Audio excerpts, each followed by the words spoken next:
večer, sve vas pozdravljam. Evo, otvaramo drugu sezonu ciklusa tribine, kursi Move. Započinjemo je sa vrlo zanimljivom temom, interdisciplinarnom temom, teleologija oblika.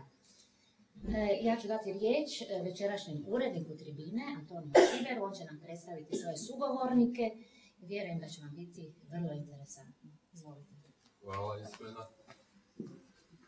Moji sugovornici su Primož Zihar, profesor na Fakultetu za matematiku i fiziku u Ljubljani i istraživač na Jožefu Stefanu u Ljubljani.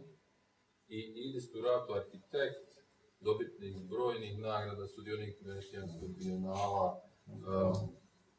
Možda bi mogao započeti kako sam došao do Idisa, jer sam njega vrlo nedavno upoznao. Naime, razmišljao sam da bi za ovu temu bilo dobro pozvati nekog arhitekta, kako ja baš ne znam previše ljudi, a pogotovo ne arhitekata, onda sam razmišljao kako bi pozvao i sjetim se trga krčkih glagoljaša na kraju Krka gore na brdu. I kako se dobro osjećam kad god tamo odem, praktički je to postalo moje mjesto koje moram vidjeti na Krku zadnjih godina, tamo se nacrtati. Mislim se ko je to napravio, i ovdje vidim traži ko je to napravio, vidim da je to napravio Idis Turato. I to mi je bila najbolja preporuka za njega, pa sam njega tako pozvao, mi smo se zapravo upoznali prije koji dan. A Primoža znam puno duže, s Primožem sam se upoznao 2007. kad sam ja bio na postdoktorskom studiju u Ljubljani, a od tad radimo zajedno na nekoliko projekata, objavljujemo zajedno, trenutno pišemo jednu knjigu zajedno i znanstveni interesi nam se donekle preklapaju. Pa sam u njima dvojici našao dobre sugovornike za ono o čemu bismo večeras namjeravali govoriti, a to je teleologija oblika. Sad pa da krenemo rastaviti za početak šta to znači teleologija. Jel? Ta riječ dolazi od grčke riječi telos, to znači recimo svrha ili namjena, i logija, grana znanja. Znači, moglo bi se reći da je to grana znanja koja pokušava objasniti svrhu nečega. Pa bi teleologija oblika bilo nekakvo traženje svrhe u tome što je oblik takav kakav jeste. U vezi s tim se razlikuju zapravo dva pristupa teleologiji. Jedan je Aristotelov koji kaže apsolutna je pretpostavka da namjera nije prisutna u prirodi samo zato jer ne vidimo onoga koji namjerava. Dakle, on želi reći da sve što je u prirodi postoji zbog nekakve namjere, u krajnjoj liniji namjere stvoritelja. To jest da je sve što je na svijetu stvoreno s određenom namjerom, pa tako i oblik ima vrlo konkretnu namjeru i svrhu. Iza njega stoji namjera. Za razliku od Lukrecija, kojih 300 godina kasnije, koji kaže ništa u tijelu nije načinjeno zato da ga rabimo. Ono što postoji je razlog za uporabu. Dakle, stvari nisu tu sa nekakvom svrhom stvoritelja, nego postoji naša namjera koji na određeni način koristimo te stvari zato jer ih nalazimo, te oblike i te stvari podobne za nekakvu namjeru, našu namjeru. Dakle, šta je oblik? Oblik je način zauzimanja prostora, nekakav karakter prostorne protežitosti nečega. Rječnik hrvatskog jezika je školska knjiga iz 2000. kaže da je oblik vanjski lik predmeta i tijela.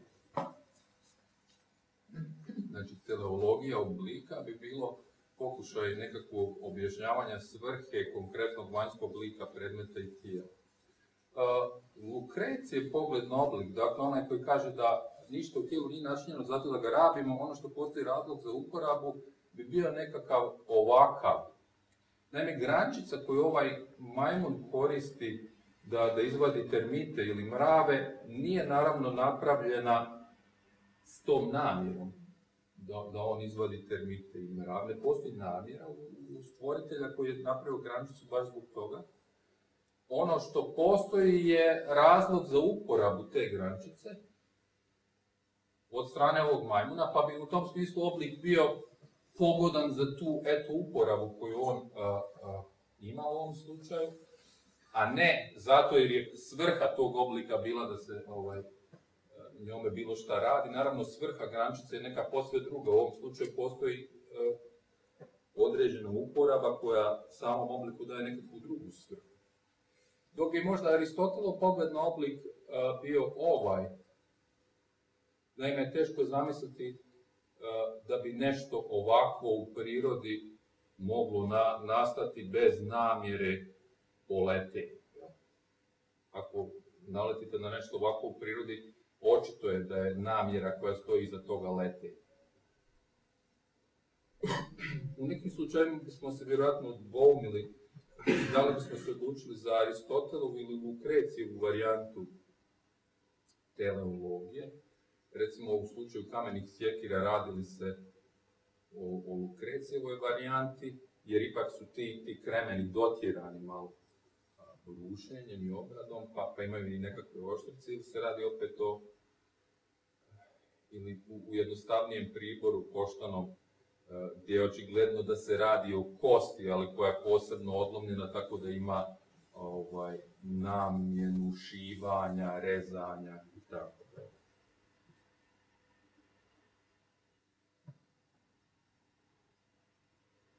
Aristotelova interpretacija dugog vrata kod žirafe bila bi otprilike da žirafa ima dugi vrat zato da može dohvatiti visoke grane. Da je oblik njenog vrata zato da može dohvatiti visoke. Postoji namjera iza oblika njenog vrata. Dok je Lukrecijeva bila zato što ima dugi vrat, žirafa može dohvatiti visoke. Postoji oblik i namjera za koju je oblik pogodan. Ovo nekako vuče više na evoluciju, ova Lukrecijeva varijanta, dok ova Aristotelova više zove ka nekom kreacionizmu, da postoji namjera iza svega što vidimo u prirodi, pa tako i za oblika. Ja. No, ipak se moramo zapitati, mislim, ne možemo ne primijetiti da u prirodi postoje iznimno efikasni oblici. Recimo oblik morskog psa i oblik automobila iza kojeg očigledno postoji namjera.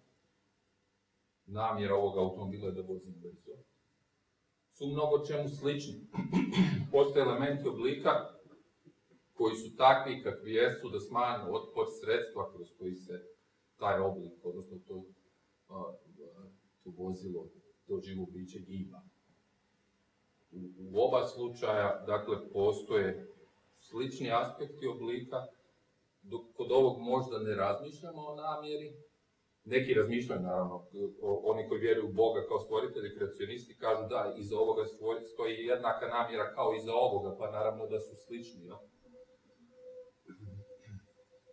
No, vraćamo se uskoro na to kako i oni koji ne razmišljaju o Bogu kao stvoritelji koji nisu kreacionisti mogu racionalizirati sličnost ovog oblika i ovog oblika. No, sad bih ukratko rekao kako fizičari gledaju na oblik, kako nastaje oblik nečega u prirodi.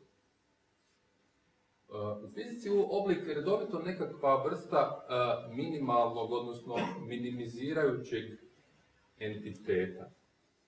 Oblik nečega je upravo takav zato što je u tom obliku nešto minimalno. Odnosno, ako razmislimo o tome zašto je lanac obješen između dvije točke, uzima uvijek upravo ovaj oblik koji sad možete zamisliti između moje dvije ove točke hvatišta, ta krivulja se zove neki kosinus hiperbolni. Ja? Zašto je baš ta krivulja? Radi se o tome da je od svih mogućih krivulja koje biste vi mogli provući između te dvije točke mog hvatišta i koji imaju istu dužinu tog lanca, ono koje se realizira u prirodi minimalno po potencijalnoj energiji. Znači, od svih krivulja koje biste stavili među moje dvije točke, ta lančanica, ta konkretna krivulja ima minimalnu potencijalnu energiju u gravitacijskom polju. Jezikom matematike bi se problem mogao formulirati ovako, da želim minimizirati potencijalnu energiju uz uvjet konstantne dužine ovog lanca, odnosno krivulja koje provlačim između točaka A i B. Dakle, oblik mi se ovdje pojavljuje kao rješenje optimalizacije. Oblik je optimalni entitet, odnosno minimalni entitet. Udovoljava nekakvoj energetici na poseban način. Ili razlog zbog kojeg su mnogi oblici u prirodi sfere je također se može interpretirati minimizacijski. Naime, od svih zamislivih oblika koji imaju točno određeni volumen, 1 metar kubični. Sfera je onaj od njih koji ima minimalnu površinu. Znači, 1 metar kubični, ako pospremite u bilo kakav oblik, samo sfera će imati minimalnu površinu i to je jedan od razloga zašto je priroda puna sfera. Možemo reprezentirati taj problem kao minimizaciju površine ili površinske energije uz uvjet poznatog i zadanog volumena. Dakle, ovdje se sfera kao nešto sve prisutno opet pojavljuje kao jedan oblik koji na poseban način udovoljava, koji je na poseban način optimalan. Mi fizičari idemo i dalje, pa recimo u poslu kojim se ja bavim uspijevam na taj način nekako objasniti i optimalnost kompleksnih stvari, kao što je recimo virus. Ovdje je prikazan hepatitis B virus koji je sastavljen od mnogo sitnih proteina. Ovdje su proteini, komadi tvari prikazani ovim trokutićima. Svi su oni zapravo isti. Priroda se kod proizvodnje virusa susreće također s optimalizacijskim problemom. Kako od malog komadića tvari, jednog trokutića, koji se kodira i koji se proizvodi u stanicama, sastaviti veliki komad, zatvoreni komad ljuske, ponavljanjem rasporeda tih istih komadića. Znači, kodira se samo ovaj trokutić, ali je ukodiran na taj način da se oni međusobno sastave u ovu veliku strukturu, koja se zove u matematici geodetska kupola. Tako da na neki način virus udovoljava problemu minimalizacije informacije, a zanimljivo je također i da su većina od njih sfere, što je očigledno minimalizacija sad nekakvog druge vrste energije. Želim reći da u fizici mnogo toga, pa čak i u dijelu biologije, možemo shvatiti iz optimalizacije ili minimalizacije, kao da je oblik struktura koja je s obzirom na neke uvjete optimalna. Drugim riječima, svakome od oblika možemo pridružiti određeni broj, na primjer energiju. I kad razne oblike nacrtamo recimo na ovoj x osi i pridružimo im energiju, onda ćemo vidjeti da od svih zamislivih oblika onaj koji je optimalan ima najmanju moguću energiju. I to je oblik koji su u prirodi realizirani. Sve ostale varijante su nužno više u energiji i redovito se, dobro sad neću ići u profesionalne detalje, u termodinamičkoj ravnoteži se kaže ne realizira. Ali ovaj je poseban i on se realizira. Sad se postavlja pitanje, možemo li o biološkim oblicima također razmišljati na takav optimalni način? Da li su oblici koji proizvodi život rješenja minimizacijskih problema? Odnosno, da li je evolucija oblika u onom najtvrđem Darwinovom smislu, jer Darwin nije ni znao, Bog zna za mnogo toga više, osim za body plan, oblik i takve stvari. Naravno da jest, jer ako razmislite o potrebi da, recimo, drvo, sjeme, odbaci što je dalje moguće od sebe, da bi započelo neko novo drvo, neki novi život, onda je potrebno izdizajnirati krilca na sjemenu, tako da ona što duže leti, to će mu dati veću šansu da izađe iz sjene roditelja, da dođe na osunčani teritorij bez utjecaja tate, mame, i da nastavi dalje. Dakle, ono sjeme, odnosno ona vrsta biljna koja ima bolje dizajnirana krilca, koji bolje rješava aerodinamički problem, ima veće šanse da preživi. Na taj način je biološki oblik nekakva vrsta doslovnog genetičkog optimizacijskog rješenja, a njegov genetski kod je nekakav optimizacijski algoritam. Znači, postoji konkretna fizikalna potreba leti, koja se onda rješava na biološki način, ovako. I onda se, naravno, po Darwinovoj selekciji evoluiraju ona rješenja koja najbolje optimiraju određenu svrhu. Sad, šta je oblik u kontekstu životinja? Oblik je nekakav body plan. U ovom slučaju je prikazane su neke faze u embriogenezi morskog ježinca. I jedna od ključnih stvari koja se tamo događa je kad sfera, blastosfera, blastula od tog morskog ježinca dobije ovako jedan ulazak, to zove invaginacija, odnosno gastrulacija. I u tom trenutku razvoja tog embrija koji će postati oblik morskog ježinca, se simetrija sfere zapravo prevede na simetriju torusa, jer se u tom trenutku stvara ova os od usta prema kraju crijeva, koji zapravo sve životinje imaju. Od tog trenutka svi postanemo topološki torusi, od sfera prema torusima. Sad, šta se zapravo događa? Događa se zapravo instrukcija, premotaj.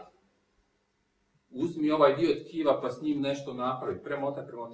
Pa smo mogli htjeti pokazati kako bi zapravo evolucija oblika mogla raditi. Ako ovo zamislim kao neka biološki supstrat, nekakve proteine, stanice tkiva ili šta, ne znam, i od njega stvara neku životinju nizom instrukcija. Premotaj. To piše sad u genomu. Stvorio sam oblik. Nije baš Bog zna kakva bio taj skup instrukcija, jer je ovo nešto ne znam šta, ali ako mu je cilj da leti, možemo ga odmah testirati s obzirom na evoluciju. Nije tako loše stvar, jel? Prilično dobro leti. Nekakva naprednija evolucijski skup informacije bi bio premotaj, pa onda skuži da nije loše da ima malo krilca.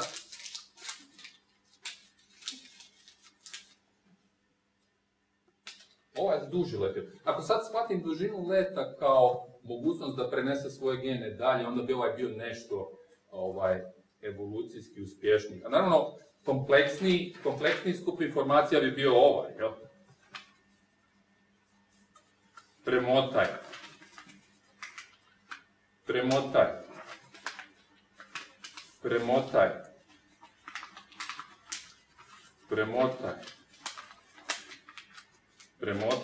Vidite se sad, ova ima i simetriju očigledno, kao što život obično ima neku simetriju. Premotaj.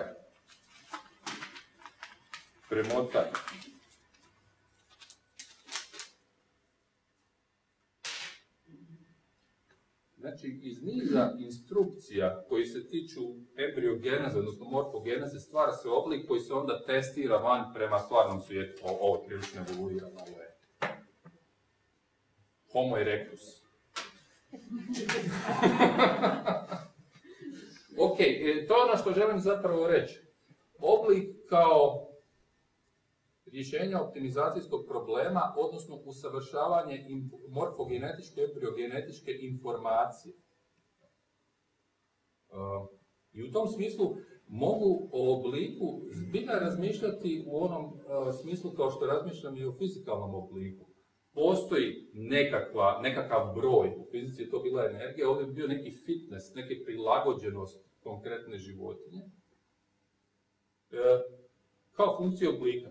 Onda bi ti razni tamo moji ovi izumi, kocke, crvi nekakvi, ne znam šta sve ne bi bili Bog zna šta, ali bi bio jedan visoko evoluirani oblik morski pas, koji bi na toj skali prilagođenosti bio jako nisko, odnosno najoptimalniji, najminimalniji od svih tih oblika koje bi mogao zamisliti. On bi bio rafinirani proces evolucije od ove neke gužvancije pa preko ovih svih rješenja.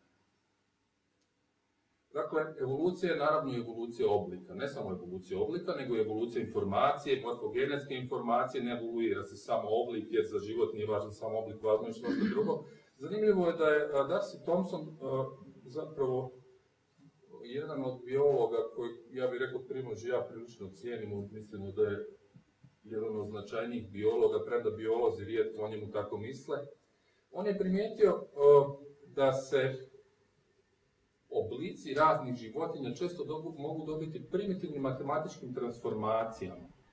S ove strane imate mrežu na kojoj je jedna riblja vrsta, a s ove strane imate dobro definiranu matematičku transformaciju te mreže. Odmotavanje mreže koji proizvodi novi oblik koji zbilja postoji, koji je druga životinjska vrsta. Tako da je u nekim aspektima evolucija zbilja matematička transformacija one dobro definirane geometrijske vrste, deformacija mreže, nekakve deformacija prostora u kojem taj oblik živi. Ovdje je to pokazano na dva slučaja. I jedan od primjera koje je Thompson isto prikazivao su različite vrste krokodila gdje se sve te čeljusti i glave mogu shvatiti kao matematička transformacija, geometrijska transformacija body plana. Ok, tu bi ja završio. Molio bi tebe onda da uzmeš svoj dio, pa ću ovo se naprijed dovoljeti svoj dio. Hvala. Kad sam ne razmišljao o čemu bi mogao ovdje pričati, shvatio sam da dobar del mog rada da se tiče oblika, ako ne možda sve, čak i sve. I što se oblika tiče, ono što me manje više svake godine, kad počnem sa predavanjima iz fizike za biologe u ovom zimskom semestru, znači početkom oktobra, ono što me uvek iznenadi je to da je za fizičare, pa čak i za biologa i za sve ostale, jako važno da shvate prostor. Fizika jeste o terijima i o odnosima između tela, o transformacijama tela u nekom prostoru. I to je prilično netrivijalno. I sad ću vam na jednom ovom primjeru ilustrirati zbog čega je razumjeti prostor jako bitno. Ovdje vidite ova kola koje putuju u jako uskom cestu. Na ovoj cesti nema preticanja. Ako vodite ovakvom cestom, onda znate ako nađete na nekog da ćete se kretati njegovom brzinom. Ili on baš, ovisi o tome ko je sporiji. Znači ovo je manje više kretanje u jednoj dimenziji. Nema preticanja. Kad uključite drugu dimenziju, mada samo jednu traku, onda ima preticanje. Znači, to preticanje kao neki novi kvalitet u smislu transporta, vožnje, dolazi sa dimenzijom. U fiziki ima primjera ovakvog tipa puno, ovaj bager tu ilustrira magnetizam. Sad, za studente fizike, ova magnetska svojstva tvari, oni znaju da u jednoj dimenziji, recimo, ne postoji. Znači, nema jednodimenzionalnog magneta. U 3 dimenzije ima magnetizam, u jednoj dimenziji nema. U 2 dimenzije ima. Sad, naravno, nema jednodimenzionalni magnet, to ne postoji, to postoji samo u teoriji, ali teorija kaže i da bi postojao jednodimenzionalni magnet, ne bi imao magnetske svojstva. Iako biste vi uzeli magnetske atome. Zbog toga je razumevanje prostora jako bitno. A sad da krenem sa primjerima koji su možda malo bliže ovome što je Toni predstavio. I odmah da vam kažem, ja sam više kao Lukrecija. Nisam studirao ni Aristotela, ni Lukrecija. Kad sam ja išao u školu, kad je bilo vreme za to, mi smo imali nešto više matematike i fizike, te stvari, a filozofije, to su ostavili za treći univerzitet, kako se to kaže. Evo ovako. Ova čaša vode sadrži puno informacija za one koji traže informacije. Ne pričam sad o informisanoj vodi, pričam o tome da samo promatranjem ove, kako se kaže, površi vode i shvatanjem da u ovoj čaši ova površina vode zauzima što manju površinu, da iz toga može fizičar puno toga izvući. Sa malo razmišljanja, malo nagađanja, mi možemo razumjeti kakve su sile između molekula vode. I to što je dr. Šiber spomenuo, ova površina je uz dakle uvjete, znači uz to da smo mi neku količinu vode stavili u tu čašu, minimalna. I takvih primjera minimalne površine ima puno. Ovdje recimo je slika jednog tankog sloja vode koji je razapet na ovaj okvir neki i sad s obzirom na to kakav je oblika taj okvir, tako se i ovaj sloj vode poprimi neki poseban oblik. U ovom slučaju kao svedlo neko, ovdje to je neka sapunica, time se djeca igraju, zapravo iza odrasle nije tako loše. Pokušajte jednom kad dođete kući. Znači, iza ovih oblika krije se energija površi, a ovdje vidite stanicu, eritrocit, krvnu stanicu, to možda ne sve životinja, dobar dio životinja ima te stanice, i vidite da ovaj oblik nije sfera.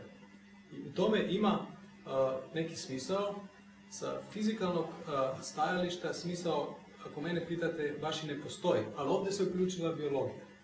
Oblik ovog eritrocita možete objasniti nekom drugom energijom, jer ovo nije kap vode, ali smisao tog oblika dolazi iz biologije. Recimo ovdje vidite kao neki voz eritrocita, jedan iza drugog, u jako tankoj kapilari. Da ovaj eritrocit da je više napuhan, da je više poput sfere, on se ne bi mogao deformirati u ovim tankim kapilarama i onda mi bismo teško disali i na nivou čitavog tela i na nivou, na staničnom nivou.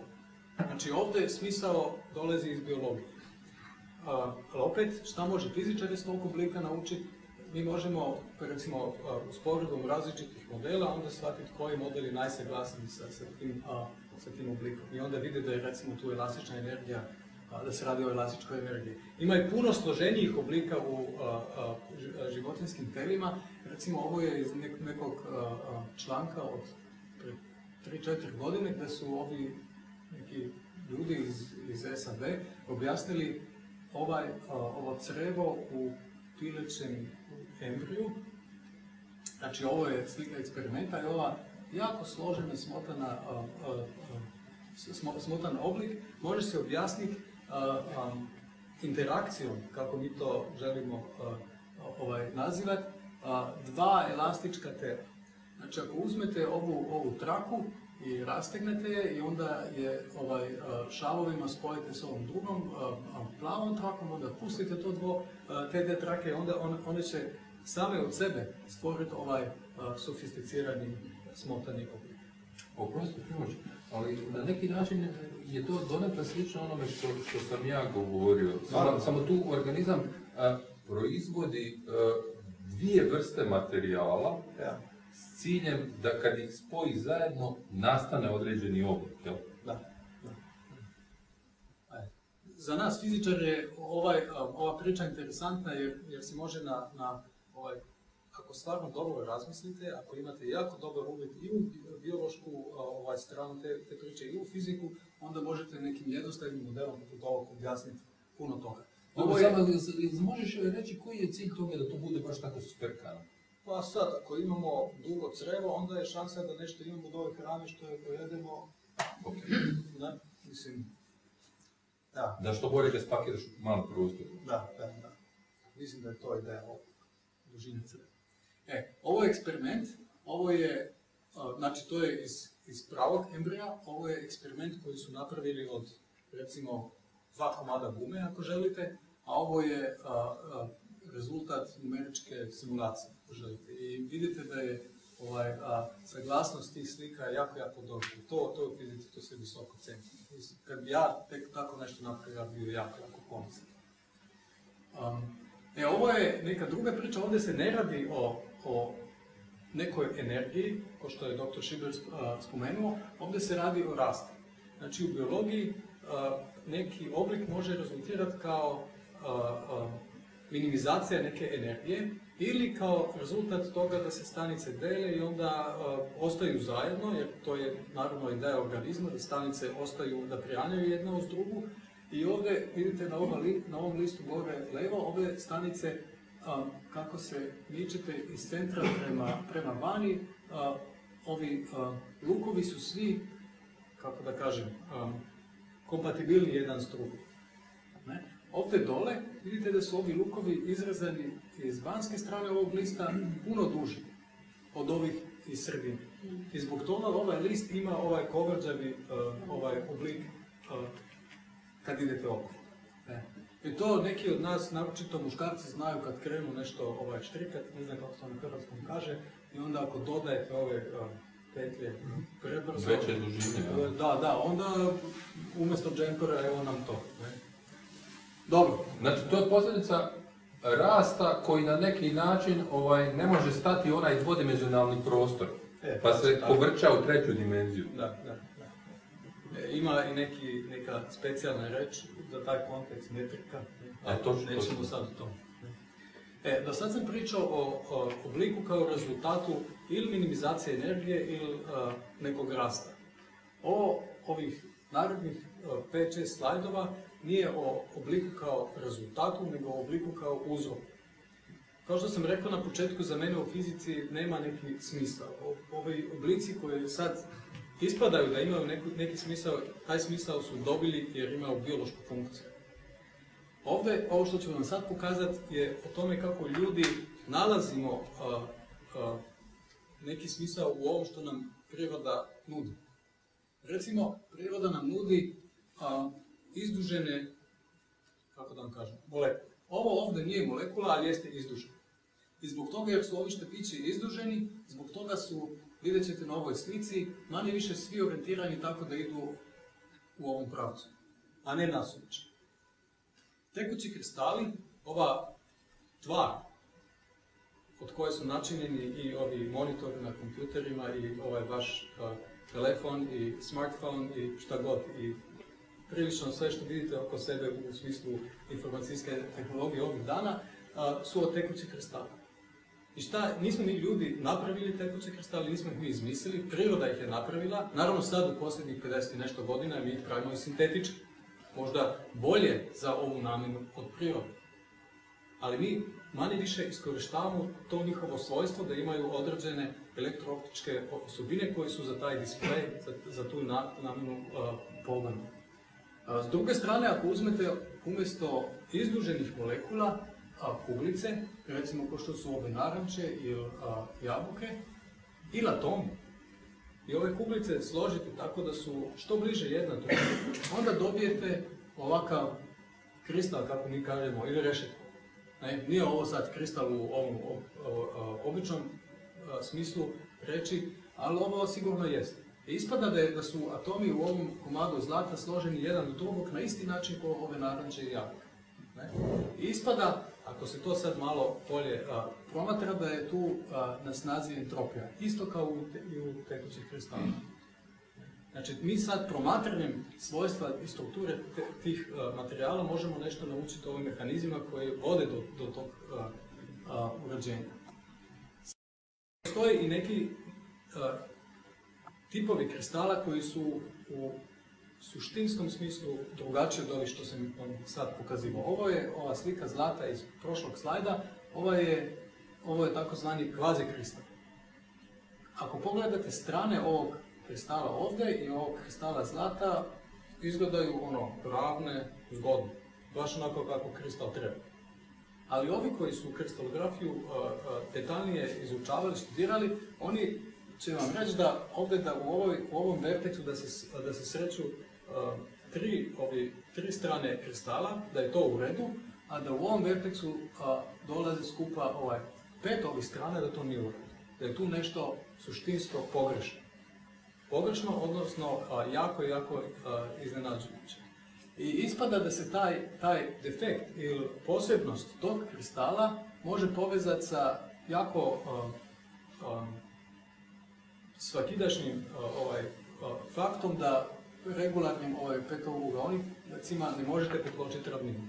Ovaj ugao u petougauoniku iznosi 108 stepeni, 108 puta 3, to vam je 324 do 360, znači ovaj čitav krug treba vam još 36 stepeni. Znači ovdje nešto fali. Ako rešiti taj problem, ispada da je jedno 10 godina, otprilike 10 godina prije nego što su ovi materijali ovakvog tipa otkriveni eksperimentalno, engleski matematičar Roger Penrose predložio takozvani Penrose style, Penroseovo popločavanje, kako se kaže na hrvatskom. I ovo je primjer ovog Penroseovog popločavanja. Vidite da u ovom popločavanju nastupaju dve pločice. Pločice dva tipa. Ovi žuti rombovi i ovi, kako se kaže, izduženi zeleni rombovi. E sad, ako uzmete umjesto jedne pločice, dve pločice, onda možete napraviti nešto što je skoro, što ima, kako mi kažemo, peterostruku simetriju. I na ovom popločavanju može se ta peterostruka simetrija vidjeti recimo u ovoj konturi ovdje. Otprilike, ovako. Znači, to je neperiodično popločavanje, ovo što se pokazuje. Znači, ne postoji nijedna točka gdje se ono ponavlja. Da. E sad, znači mi sad idemo u historijskom smislu od ovog otkrića kvazikristala, eksperimentalnog otkrića kvazikristala 10 godina natrag kad je Penrose ovaj matematički model objavio. I sad fizičari su onda morali smisliti gdje u ovom popločavanju stoje atomi. Jer za nas pločice kao entiteti ne postoje. Za nas, kako se kaže na engleskom, building blocks, mi radimo kristale od atoma ili molekula. Ispada da ovaj dečko Roger Penrose, da je on, profesor Penrose, da on bio jako pametan, a da su bili ljudi isto tako pametni vekovima pre njega. Ovo je jedan jako zgodan mozaik iz mošeja iz Irana. Šta je u tom mozaiku toliko zgodno, to je teško reći na prvi pogled. Čovjek mora neko vrijeme gledati tu sliku. Ispada da je taj mozaik načinjen od 3 tipa pločice. Uzmete ove velike svetlo-plave pločice koje imaju 12 uglova, uzmete ovaj leptir mašna, ove crvene pločice, uzmete ove zelene deformirane šesterokupe. I onda slažete te pločice baš na onaj pravi način i onda dobijete takav mozaik. E sad, ako mene pitate koji je smisao tog mozaika, meni samo dve stvari padaju na pamet. Prva je lepota, a druga je, mislim da sam ja to smislio. Onda bi za mene smisao tog mozaika bila demonstracija matematičke, odnosno geometrijske vještine, koja je sigurno postojala. Šta je tu toliko posebno u tom mozaiku? Sad, ako pogledate, vidite da se mogu ove crne crte, velike crne crte, isto tako objasniti tim istim oblicima, samo na većoj skali. U fizici tom fenomenu da se isti uzorak vidi na više razina veličine, ako želite, na engleskom to se zove self-similarity. Samo sličnost, hvala. I to je nešto jako posebno. Ali ja mislim, sad se ispriča to jako visokim riječima. Zapravo ono što je tu posebno je da su oni uspjeli popločati ravninu na jedan tako neobičan i neočigledan način koji se u principu ne mora nikad ni ponoviti, jel tako? Oni su otkrili kvazi kristal, posebna vrsta, i htio bi ovdje opet napomenuti za publiku da je Primož nedavno objavio Nature papir u kojima je predložio do sad nepostojeću vrstu kvazi kristala, tako da ti najbolje znaš šta goni ljude da taj stvari istražuju, tako. To je nekakva demonstracija matematičke vještine, vjerojatno. I njima isto bilo koji treba. Evo, sad još par stvari koje su jako interesantne kod ovih kvazi kristala. Sad, čuli ste za zlatni rez. Šta tačno jeste zlatni rez? Uzmete dva štapića, ovaj dugi, ovaj kraći štapić, i onda odredite dužinu odsečete ove štapiće tako da omer ovog dužeg prema kraćem bude isti, pošto je omer sume dužeg i kraćeg prema dužeg. Ispada da se ta jednačina može rešiti, onda dobijete da je ovaj zlatni rez, ovaj broj zlatni rez, iznosi 1,6 kusur. Šta ima u tom broju posebno? Ako napravite ovaj trokut, tako da je ova dužina 1,6 kusur, ova isto tako 1,6 kusur, ova druga je 1, onda je ugao koji ovdje dobijete 36 stepeni. Onda napravite još jedan sličan trougaonik, znači ovo je 1,6, ovo je 1, ovo je 1. Šta je tu posebno?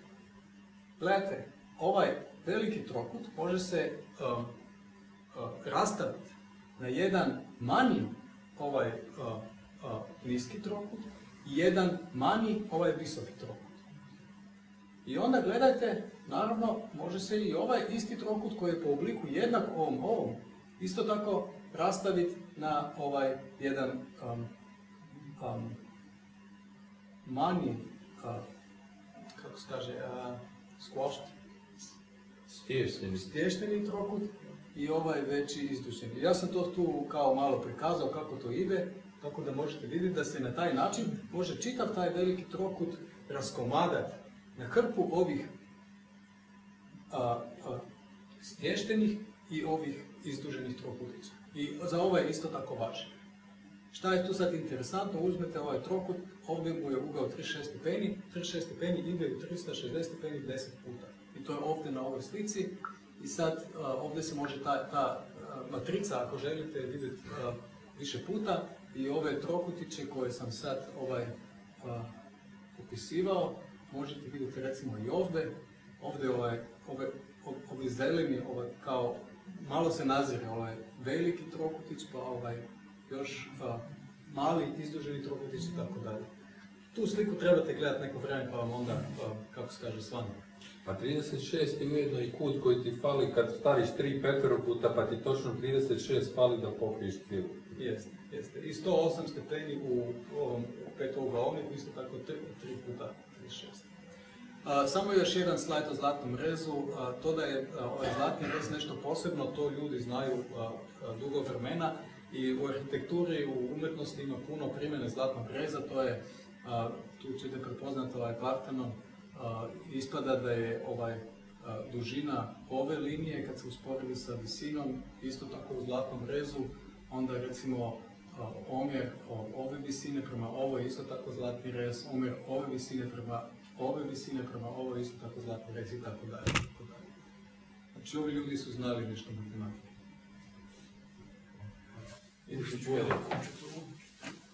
Ali ovi ljudi ipak mi nije to toliko impresivno kao ono popločavanje, ali zanimljivo je da se pojavlja isti uzor. Isti omjer se pojavljuje samo na vrlo različite načine. Ovdje omjer visine i širine, tamo na neki ipak drugčiji način. Ja. Ja ću pričati o puno manje savršenim stvarima. Iskreno, ne živimo više u vremenu hramova, to je bilo jedno predivno vrijeme i ovo što si rekao, u principu, jedan od najpoznatijih arhitekata današnjice, Rem Koolhaas, upravo pokazuje da mi više ne živimo u vremenu Partenona, nego živimo u vremenu, on pokazuje Frank Gehryja Bilbao muzej, koja je čista ekstravagancija i mogli bi reći, ajmo reći, oblik umjetničkog kiča, ako ga možemo tako nazvati. Čekaj, ovo mi sad ne radi. Evo, ovo radi, znači može ovo koristiti. Znam. Dakle, ništa, evo, ja ću vam pričati zapravo, arhitekturom se bavim zapravo da bi rješavao probleme svijeta. Znači, arhitektura nije savršena stvar kao ove lijepe priče o kojima i teorije na kojima počiva cijeli svijet. Arhitektura je zapravo i uloga arhitekta, otprilike ovo tu. Ovo je slika kojom ja zadnjih 5 godina pokazujem svima otprilike šta arhitekt to zapravo je. To je Jack Crossing, to je jedan fotograf umjetnik koji pokazuje otprilike ulogu arhitekta. To je astronaut, znači mi smo jako dobro školovani, mi smo spremni na ogromne zadatke, ali zapravo mi hodamo po jednom običnom gradu, to je kao što vidite Manhattan, mi gorimo i zapravo prelazimo cestu ne na pješačkom prelazu, nego negdje pored njega. I sada, to nije ništa loše, nego zapravo govori o našim mogućnostima i slabostima, ajmo tako reći, svijeta kojim smo okruženi. To je samo uvod, a zapravo govorit ću ova 3, po meni vrlo važna, ajmo reći, uvjeta po kojima ja se bavim arhitekturom. Prva je Dioklecijanova palača u Splitu, koja za mene je možda najljepši najljepša metafora i najljepši prikaz kako arhitektura zapravo raste kroz vrijeme i zapravo vrijeme definira oblik. Broj 2, to je Christian Marclay, čovjek koji je rođen iste godine kad ja, 1965. i s kojim dijelim otprilike sličnu filozofiju popularne kulture. To su njegove poznate slike s kojima on kolažira od postojećih LP ploča nova tijela. I broj 3, to su krčke gromače, znači infrastruktura za poljoprivredu, mogli bi tako reći, i oblici koji su zapravo rezultat čisto pragmatične odluke, a rezultiraju predivno apstraktnim oblicima. Ta 3 elementa su u principu suština ono čime se ja bavim. I pokazat ću 3 projekta koja su u principu direktni, ajmo reći, poticaj su imali iz ova 3 procesa u vremenu kolažiranja, slaganja i nekakvog prepariranja teritorija. Ovo je karta Splita. Kao što vidite, ovo je Dioklecijanova palača. Ako vidite, ona je pokrenuta iz ove karte. To je bila jedna palača za jednog rimskog cara, gdje vidimo peristil, gdje vidimo hramove i vidimo zapravo nešto što je nastalo kroz vrijeme. Vidimo jednu potpunu eroziju, ajmo reći, postojeće palače i jedan predivan proces kroz vrijeme koji se nadograđuje, koji se destruira, ali u principu rezultira nečim potpuno novim. I mi zapravo kad vidimo grad, on je zapravo unutar sebe, vidimo to neko pravilo koje je u 2000 godina bilo konstantno narušavano. Vidimo zidove, vidimo kule, vidimo hram koji je pretvoren u međuvremenu u crkvu, vidimo jednu predivnu transgresiju. Znači ono što mi se čini da arhitektura i današnji svijet mora imati mogućnost za transgresiju, koja rezultira onda nekakvim oblikom. I onda je potpuno normalno da nastaje i crveni peristil, to je jedna akcija koja je trajala samo nekoliko sati, kasnih 60-ih godina, koja je ostala samo memorirana na ovih nekoliko slika, na koje su na mene utjecale jako i vrlo snažno. I isti taj grad danas, možda se neki Spličani neće oduševiti ovom slikom, ali mene iskreno to inspirira. Vidimo taj jedan nevjerojatan odnos između palače, grada i jednog ogromnog grada koji zapravo dolazi u simbolu kruzera. Ali tu dimenziju vam je najbolje pokazati jer vidite koliki je ovaj trajekt koji vozi na Šoltu i na Hvar. Vidimo to jedno nevjerojatno kombiniranje mjerila i procese kroz različita vremena. Broj 2, Christian Marclay. Znači, kao što vidite, on od postojećih elemenata LP ploča stvara nove slike. To mi se čini da je suštinska razlika između onog kako su arhitekti projektirali prije 100 godina i kako mi danas projektiramo. Mi danas projektiramo više manje sa setom poznatih pravila, ja ih znam reći gotovih elemenata, kao što Christian Marclay slaže ove svoje slike gdje prepoznajemo i David Bowie i Michael Jacksona, ali se radi o jednom potpuno novom obliku. Naravno da onda to kroz prostor rezultira predivnim, novim i neočekivanim oblicima. Nešto slično i u suvremenoj muzici se radi, da je Duljin Puljo, puno 91. Human Louis, Prodigy, sintisajzeri, sempliranje, znači niz mogućnosti kako se iz jedne teme rađa potpuno neki novi svijet. Ali oprosti, na neki način koliko god da ti sad kažeš da to arhitektonska nekakva stvar. Zapravo slične stvari postoje i kod embriogeneze. Neke stvari koje su kad tad evoluirale se i dalje kod naprednih formi života i dalje razvijaju pa se onda zamijene drugim. Pa na tom mjestu nastane opet nešto drugo. Tako da taj element povijesti nije samo arhitekturalni element, nego je definitivno i biološki evolucijski element. Rekao bih da tu postoji neka paralela. Ali je interesantno da sam ja do te spoznaje došao kroz popularnu kulturu, ne kroz matematiku. To što si ti prije rekao, odnos i to je super, zapravo u konačnici sve je to vrlo slično. Broj 3, znači to je ta krčka infrastruktura gromača, znači vidimo ta pojila, ne bih htio puno duljiti, ali kao što vidite ovo je prava infrastruktura koja zapravo omogućuje u kraškom pejzažu oko lokve vode da svačija ovca ili stoka već kojeg tipa je, ima svoj pristup vodi. Vidimo te mrgare, vidimo svu tu infrastrukturu koja je na mene utjecala nevjerojatno snažno. Znači, taj jedan rudimentarni princip slaganja i prepariranja teritorija i isto tako mrgar kao zapravo infrastruktura, jedan stroj za brojenje ovaca. Svi vidite da zapravo ovce uđu u ovaj centralni dio i onda svaki vlasnik zapravo selektira svoje ovce.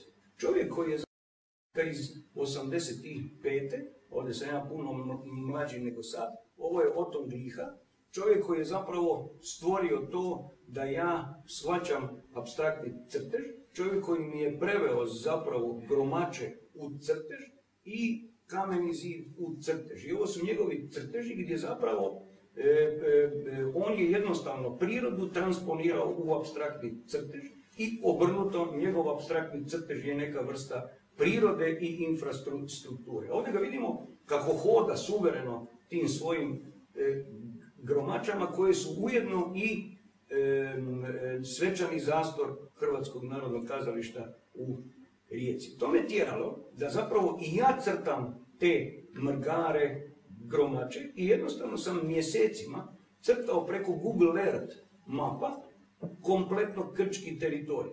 Crtao, gledao gdje to te ovce idu i spoznao arhitekturu teritorija koja nije bila namijenjena da bi se je slikalo s Google Earthom, nego izašla iz čiste pragme. Oton Gliha nije nikad letio u avionu, ali je znao da gromače tako izgledaju. I vi kad vidite ove realne slike, vidite da su to ujedno zapravo slike Otona Glihe. I onda u jednom trenu, pred jedno 10 godina, jedan moj prijatelj meni šalje ove slike iz Stare Baške, ponovno Krk. Zapravo vidimo nekoliko polja koji su ograđeni unutar kompletnog krša. Tog istog dana mi radimo maketu za vrtić u gradu Krku, koja je zapravo ništa drugo nego zapravo vrlo slična, ajmo reći, struktura koja zapravo unutar sebe ima kao mali grad.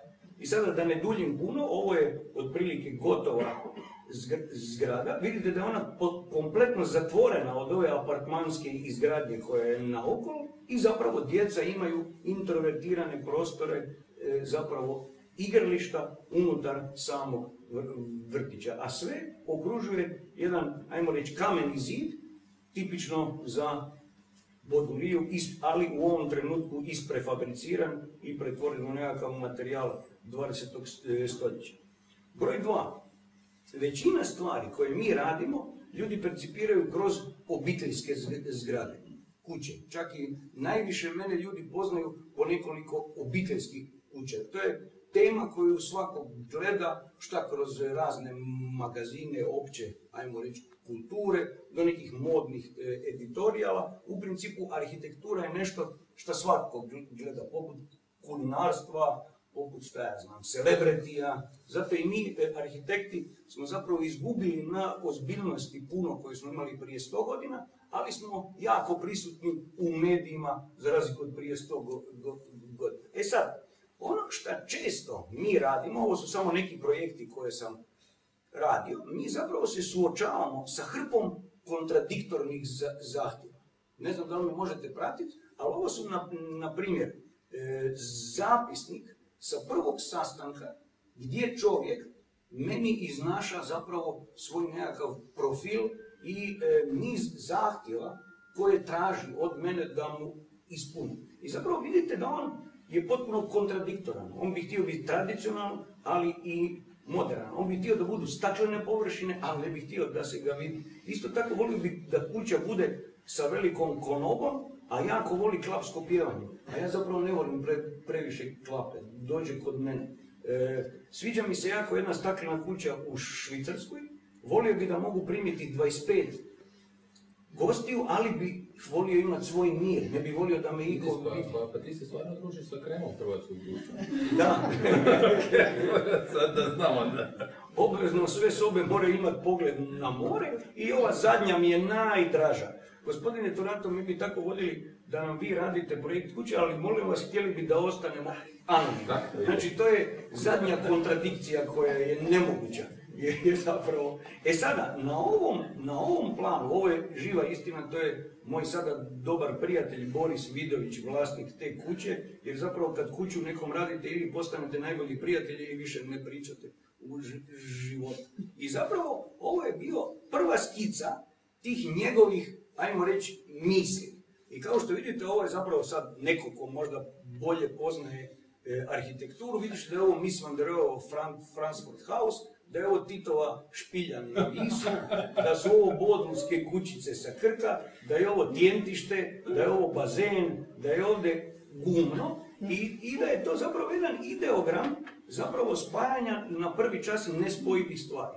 I onda nakon 3 godine upornog rada vi zapravo izvedete jedan ovakav oblik koji je zapravo kontradikcija sama po sebi. Zadržano je staro gumno, bazen je podignut kompletno uz zrak, kućice su gore, ima svaka pogleda. Samo jednu stvar da kažem, ja mislim da su svi slinuli nad ovim jer je bilo u novinama. Je, tako, da. A žena je poludila jer nije anonimna. Da, to je tako. To je dio igre. Tako da ne duljim puno i isto tako oko bazena samoga je ujedno i drive-in. Znači potpuno jedan clash nespojivih stvari. Naravno, ako imate čovjeka koji vam vjeruje, kao što je to bio Boris Vidović, i ako imate strpljenja 3 godine ovo raditi, vi zapravo to možete izvesti jer ova kuća košta kao i svaka druga kuća. To je jedan od mitova koje treba porazbijati. Kao što vidite, ovo je izvedeno od najgrubljeg betona i samo traži ogromnu energiju da i preciznost u Pa dobro, i tvoj honorar unutra nekako. Ma dobro, to od nečeg se mora živjeti. Kao što vidite, ovdje je zapravo i taj bazen i gumno zapravo spojeno u jedno i omogućuje neke zapravo spojeve tradicionalnog starog gumna koje je staro cirka 250 godina i mogućnost tog potpuno jednog novog svijeta. Ovo je slika koju čak i klijent mi poslao gdje se vidi zapravo noću taj, ajmo reći, svijet različitih elemenata stopljen u jedno tijelo. I za kraj, ovo zbog čega je Antonio me i pozvao, Krk, kuća koja je zapravo projektirana punih 13 godina. Znači, ovo je projekt koji ne bi bio moguć danas. To je bio gradonačelnik Krka, Dario Vasilić, on je još uvijek gradonačelnik Krka. 1999. mi počinjemo ovaj projekt gdje zapravo rušimo staru školu unutar staroga grada i gradimo novu školu, pa dvoranu i onda cijeli trg. Kao što vidite, ovo je stari Krk, Città di Veglia, ovo je talijanska karta, gdje vidimo taj sjeverni dio Krka, gdje vidimo samostan, benediktinski samostan i crkvu na ovom dijelu i vidimo da u tom sjevernom dijelu nije bilo grada. I zapravo mi zatičemo niz postojećih slojeva, što arheologije, što vrlo vrijedne arhitekture. I 2000. godine radimo jednu dosta radikalnu stvar. Rušimo staru školu, talijansku školu, revitaliziramo stari zid, kao što vidite, koji je bio potpuno zarastao, rušimo đački dom koji je bio tu, da bi u principu izveli kompletno novu strukturu, gdje se zapravo sada i ti tornjevi i oblik, ajmo reći, tog grada nekako izlazi van. Zapravo kad vidimo iz aviona cijelu stvar, vidimo da je ova kuća nije kuća na tabuli razi, koja je nastala kao idealan oblik poput morskog psa ili šta ja znam nekakvog aviona. Ona je zapravo prilagođena tisućema datosti koje su rezultat godina i godina sljegavanja terena, ajmo tako reći. Tako da kao što vidimo, nju definiraju 4 brida, od koga je jedan zapravo trg koji je bio zapravo stari zid samostana koji je bio dolje, zid pored drugog samostana Benediktinki koji je isto tako definirao tu kalu i prolaz prema dole. Kao što vidite, kuća se zapravo prilagođava gradu i grad se prilagođava kući. I tu smo zapravo izveli 2 materijala koji su nam se činila idealna da bi se uklopila, ajmo tako reći, laički u stari grad. Te smo izveli takozvanu izgubljenu gromaču i vertikalni teraco. Sad ću vam pokazati šta je to. To je taj teraco i to je ta izgubljena gromača. Kao što vidite, zatekli smo srednjovjekovni zid gdje smo iznad u tom dijelu stvorili novi zid koji je zapravo negativ starog kamenog zida. Kako to? Pa jednostavno u okvire slagali smo kamenja, na njih PVC foliju, izlijevali beton i nakon 24 sata dobili smo otisak kamenja. Dobili smo zapravo jednu prefabriciranu, izgubljenu gromaču, kao što je Gliha to radio. Ovdje više kamenja nema, ostaje otisak zapravo samo, poput neke bašćanske ploče, ajmo tako reći, ona je zapravo otisak nečeg čega više nema, a stvara jedno novo tijelo. I sa zidom ovim se zapravo stapa u jednu cjelinu. Ili pak u vrtu sa vinovom lozom, vrlo organski, ajmo reći, se stapa. Prema trgu, kao što vidite, ovdje se sljubljuju tri zida. Stari zid srednjovjekovnog samostana, izgubljena gromača i vertikalni terac. E pak, vertikalni terac reagira na trg, on reagira na crkve, on reagira svojim pukotinama i zapravo je rađen od bijelog betona. Svi znate šta je teraco, to je jedan materijal koji je potpuno izgubljen. Danas vjerojatno i hodnici ove zgrade su izvedeni od teraca. Vrlo jeftin materijal, brušeni beton, kao što vidite veliki komadi, brušeni puno vremena, složeni na lice mjesta sa velikim 25-tonskim dizalicama i vidimo sada odnos između samostana, gdje vidimo starog Franjevca koji kopa vrt i te pukotine koje se zapravo nastavljaju na stari grad. Gdje vidimo zapravo trg, otisak, ajmo reći, tog vrta starog samostana koji sad postaje mjesto susreta. I pukotine koje se zapravo nastavljaju i otvaraju neke poglede. Ovo je pogled iznutra, iz same dvorane i pukotine koje se zapravo otvaraju na nekakove, ajmo reći, značajnije fokuse na samom trgu. Noću, kao što vidite, to se izlazi van i možda ono što je najljepše, jednog dana, nakon 6 mjeseci nakon što je dvorana bila već u funkciji, fotograf koji je samo slučajno prolazio kroz Krk je zabilježio po meni jednu presudnu stvar. Zabilježio je djecu koja zapravo na satu likovnoga sjede na trgu i zapravo šta rade? Oni crtaju novi gradski trg. I onda vi kad vidite taj crtež, vidite da je zapravo djetetu potpuno jasno sve ono što smo zapravo mi u projektu htjeli zapravo postići. Spojiti, ajmo reći, tradiciju i novo i zapravo neku vrst geometrije grada, ako ju možemo tako reći, sa elementima arhitekture grada. Evo, to je toliko za sada. Hvala Edis, ali koliko god da ti nekako pokušavaš reći da je arhitekt suočen sa mnogo kompleksnijom situacijom koja ima i povijesne nataloženosti i konkretnog odnosa s okolinom i zahtjevima klijenta i svega toga. Na kraju krajeva bismo mi u fizici to vjerojatno mogli formulirati kao nešto što se zove constraint, jel? Odnosno ograničenje za minimizaciju. Da. Jer kad govoriš recimo o tome da u najjednostavnijem smislu da je sfera oblik koji ima najmanju površinu, vi govoriš za zadani volumen, za taj zadani volumen, to je, ili kad govoriš da je lančanica krivulja koja ima najmanju potencijalnu energiju, vi govoriš za tu zadanu duljinu. Dakle, uvijek postoji određeni kontekst u kojoj obavljaš tu minimizaciju, s tim da je tvoj kontekst naravno mnogo apstraktniji. Da, ali je isto tako i vrlo realan, jer moraš pomiriti niz administrativnih pravila, nekih regulacija kao što su planovi, kao što su zakoni, niz, ajmo reći, financijskih dijelova, jer ne može svaka kuća možda se izvesti onako kako ti. Tako da je to silno složeno i zapravo oblik nije najbolji mogući oblik, nego on je zapravo rezultat niza kompromisa, ali ne u negativnom smislu, nego niza inputa koji se zapravo onda moderiraju kroz sam projekt. Ali slično je i u biologiji. Ako gledaš biološki oblik, on nikad nije najbolji za neku funkciju. Za neku funkciju on je jako dobar, ali on mora osim te funkcije obavljati niz drugih funkcija. Mora živjeti, mora hodati, mora tu i tamo poletjeti, mora naći partnera. Mora dovoljno dugo hodati da bi našao partnera i takve stvari. Tako da ni on nikad nije, i on je uvijek rezultat nekih sukobljenih kompromisa. Tako da ne bih rekao da je to toliko daleko. Evo, mi smo manje više završili. Pa bih ja otvorio, evo, da nas priupitate ako imate šta. Hvala vam. Ne. Ne.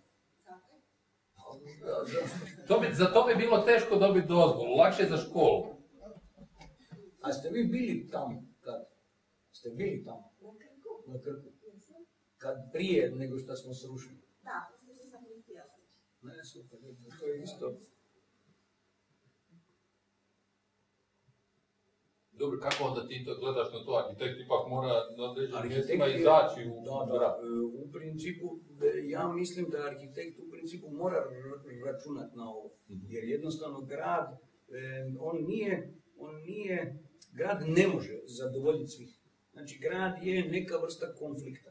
Znači šta je grad konfliktni, on je bolji. Malo pogledajte kroz povijest pa ćete vidjeti. Manhattan je bio najbolji kad je on bio u nekom polustanju. Danas je to preumireni grad. Venecija, pogledajte, to je isto stanje nekakvog straha zašto su ljudi išli upravo na taj otok. Tako da meni se čini da grad ne može pomiriti svih. I arhitektura ne može pomiriti svih, nego ona može okupljati svih.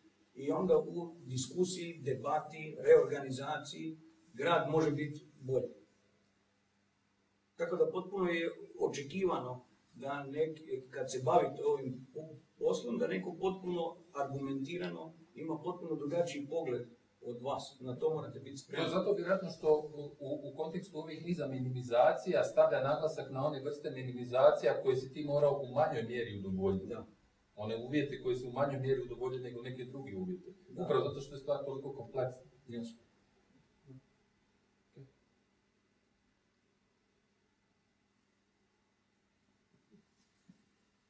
Slate, tu smo zbog vas. Ismene, imate vi kako pitanje? Pa evo možda jedno pitanje. Imali smo nedavno tribinu, energija i informacija i tu smo vidjeli jedan problem koji se odnosi na pametne kuće.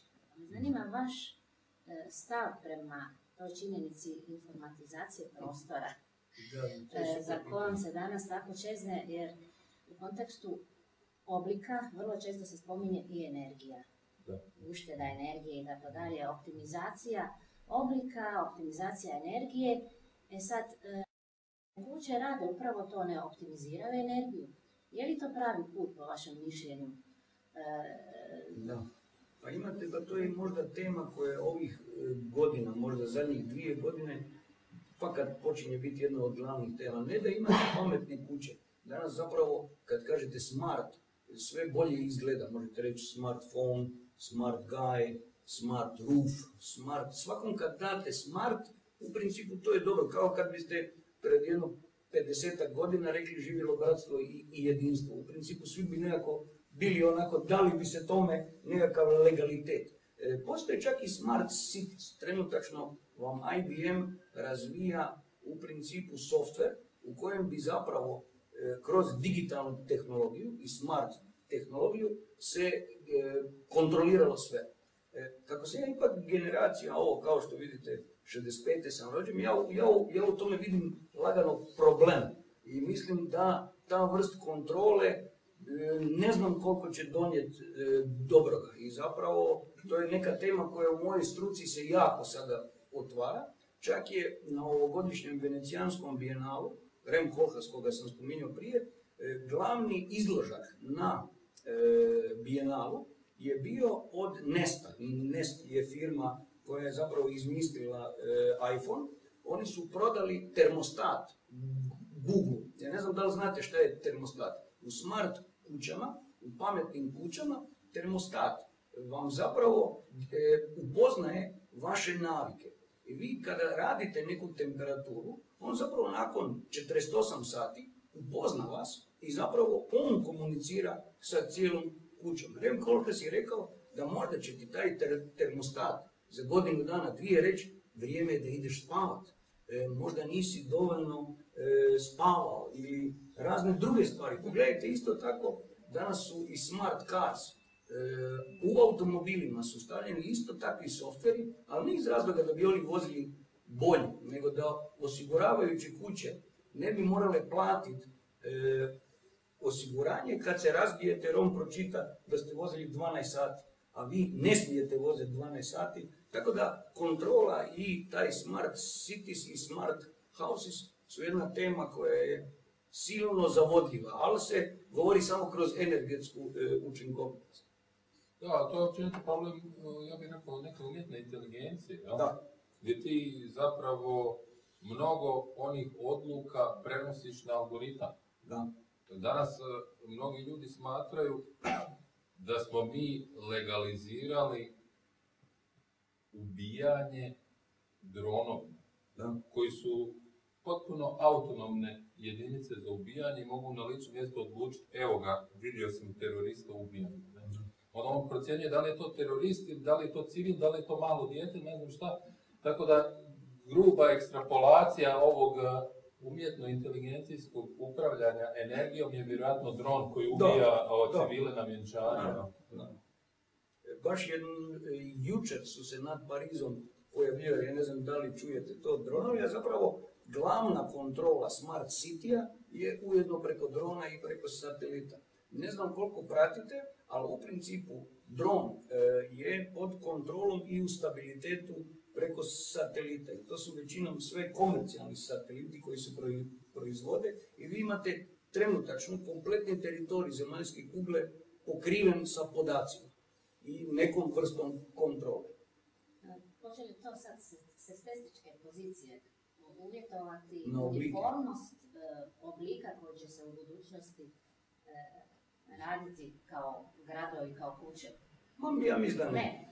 Ja mislim da će se to više odraziti na neke ljudske navike i onda će ljudi htjeti takvu vrstu i arhitekture.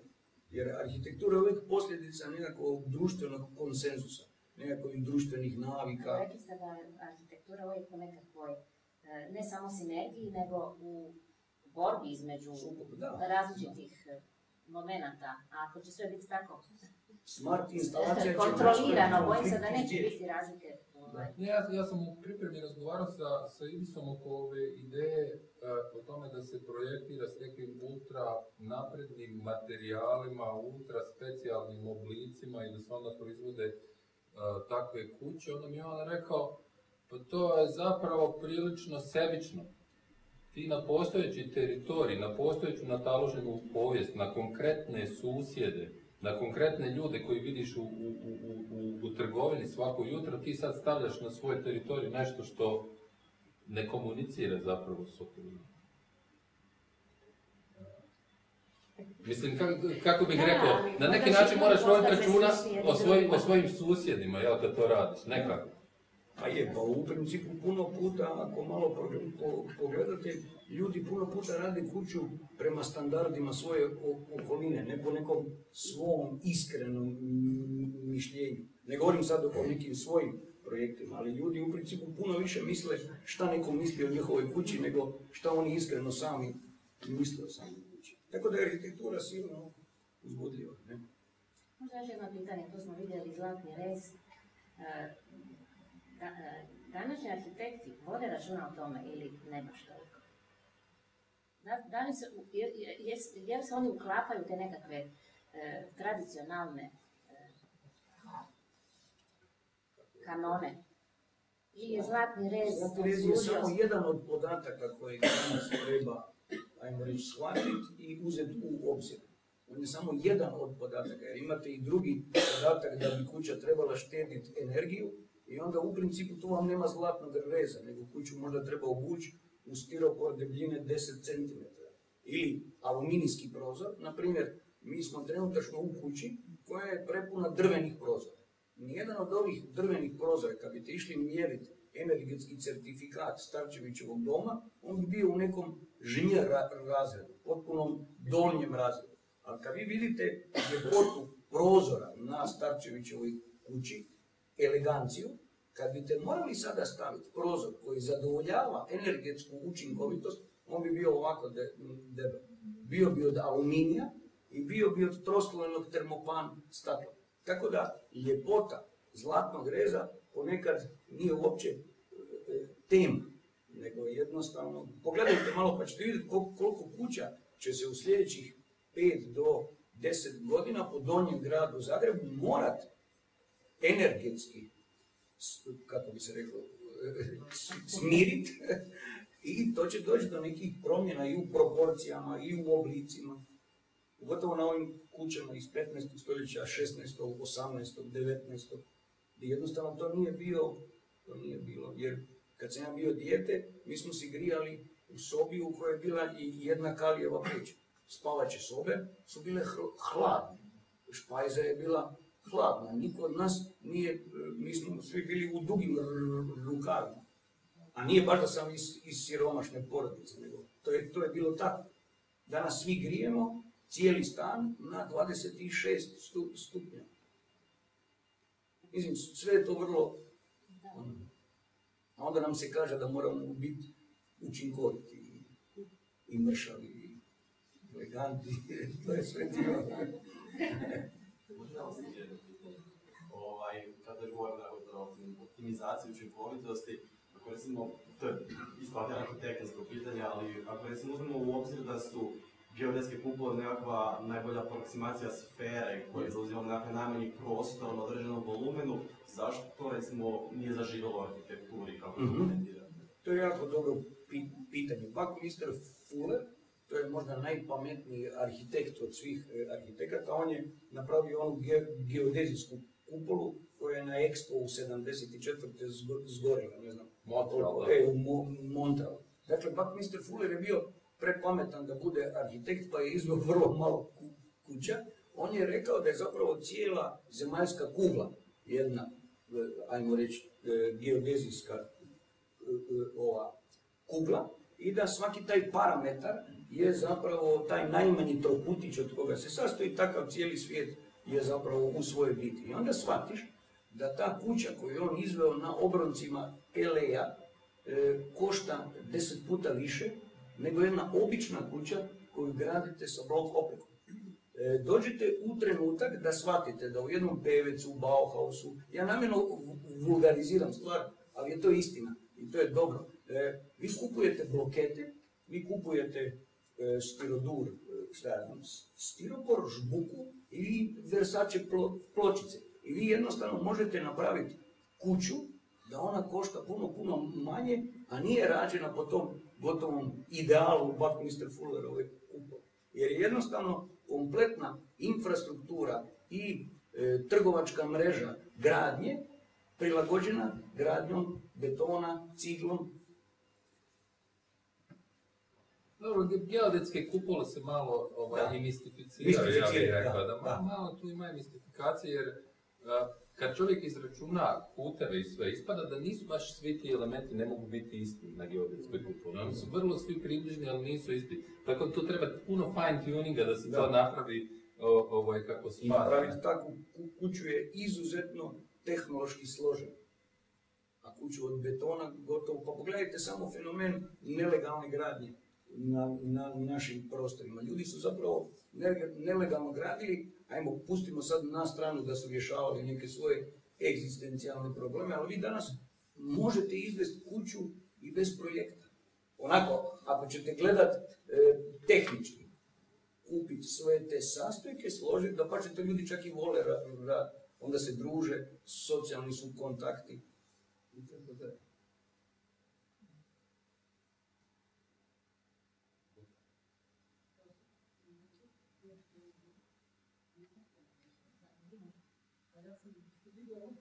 Izvolite. Samo praktično pitanje. Dakle, nisam arhitektica, ali generacijski neko od vas sam generacijama kad ste se rodili. Međutim, kad smo slučili o umjetnostima, između ostalog je rečeno, možda krivo nama, da arhitektura oplemenjuje prostor. A ja sad često, ne sad jednu godinu, često hodam ulicom i razmišljam što je sad plemenito na milici u onim kućama koje gledam, a vi ste govorili malo prije o razredima, u koje razrede spadaju i da li se tu zaista čuva tradicija. Evo, recimo samo lijeva strana u smjeru Činjenica, pa kraj instituta za humore, pa prije kod Francuskog trga, kod onih bolnica. zastrašujući oblici. Sad, ja ne znam, jer arhitekti imaju nekakav plan, što se tu sad čuva, i koja je namjera da se taj prostor koji bi trebao biti zaista plemenit na neki način i realizuje. Šta se to događa? Da, a to je sad možda malo preteško pitanje. Pa mislim, ja razumijem o čemu pričate. Pa u principu sve vam se bitno mijenja. Negdje 70-ih godina dolazi do promjene u paradigmi gdje zapravo iz welfare state-a, iz neke države blagostanja, ulazimo u nešto ovo u čemu sada živimo. Danas jednostavno vlasništvo i individualnost se sada tumači kao nekakva jako važna stvar. Znači pravila koja su nekad u 19. stoljeću, početkom 20. bile da visine vijenca na nekakvim ulicama ne smiju prelaziti jedna drugu, pa da sve kuće moraju biti u nekakvom redu. To je bilo nekakav konsenzus tog trenutka. Danas je dosta teško je nekim planom, nekakvim urbanističkim regulacijama uvesti apsolutni red. Pitanje je tko će uvesti taj red. Da li je to gradonačelnik Zagreba, da li je to njegov ured. Mislim, kao što vidite, posljednjih 20 godina je niz failura, niz ne dobrih primjera, a zapravo sve govori o jednoj atomizaciji odluke. Pitanje je tko odlučuje i tko ima mandat da odlučuje da neka ulica izgleda tako i tako. Zato Pariz izgleda predivno uzbudljivo jer je projektiran. On je projektiran gotovo po vojnom, kako bi se reklo, odlukom, jer je Osman htio da taj grad tako izgleda i nikom nije palo na pamet da projektira kuću tako, kat više, kat niže. Ja ne zagovaram da bi trebali uvesti to, ali jednostavno živimo u gradu koji ima svoje oblike društva u kojem smo sada. Ja ne znam da li me razumijem. Oprosti kako smijem biti konkretnije. Namjerno upotrijebila izraz oblici, da ne bude baš dobro neobično, da ne kažem skraćaj. Jer više nije oblik. Više nije oblik, mislim, i jeste, ajde nije sve. Ali ono što skraćaj, onda vi ste skoro prolazili, onda se sprašuješ kako izgleda oblik.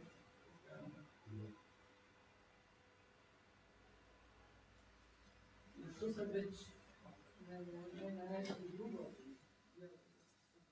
A ne znam konkretan primjer, znači to su starije zgrade. To su stare, derutne, stravične izgledaju, prvi put budete ježu priličano metro, ako ništa drugo prije nakon instituta za promjene prava, neka zgrada, odmah su prije iza toga, neke izglede zgrade, stravične, derutne, užasno. I to tako godina nastavno. Mislim da to arhitektur. A to sigurno on ne može riješiti arhitekt. Ja ne znam arhitekta koji bi vam rekao bolje da ostane ružno. Ja ne znam arhitekta koji vam ne bi rekao pa to bi trebalo napraviti da bude bolje. Tako da arhitekt ne može riješiti problem svijeta. Arhitekt je jedna vrlo ograničena struka koja ima svoje, kao i svaka druga. Mi ne vladamo s situacijom. To je ovo o čemu ja cijelo vrijeme govorim, nego mi pokušavamo maksimalno dobro napraviti od onoga što je moguće. Meni je to jasno, prosto što insistiram, ali možete djelovati. Vaše mišljenje je bilo i na težinu, znači možete djelovati da nešto pokrene taj takvi mišljenje. Evo mi hoćemo biti sad 20.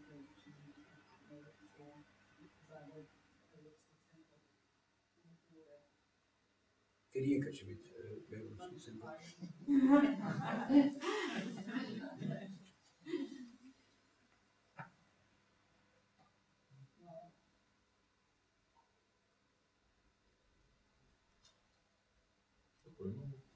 Još sigurno 5-6 minuta, ako ima još pitanje.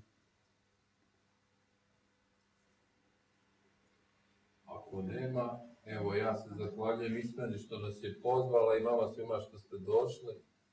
Nadam se da se još kom prilikom vidimo. Hvala. Evo, ja se zahvaljujem u ime knjižnica grada Zagreba. Iduća tribina će biti 25. ožujka, tema je znanost i filozofija. Evo, pozivam vas i na sljedeću tribinu. Hvala.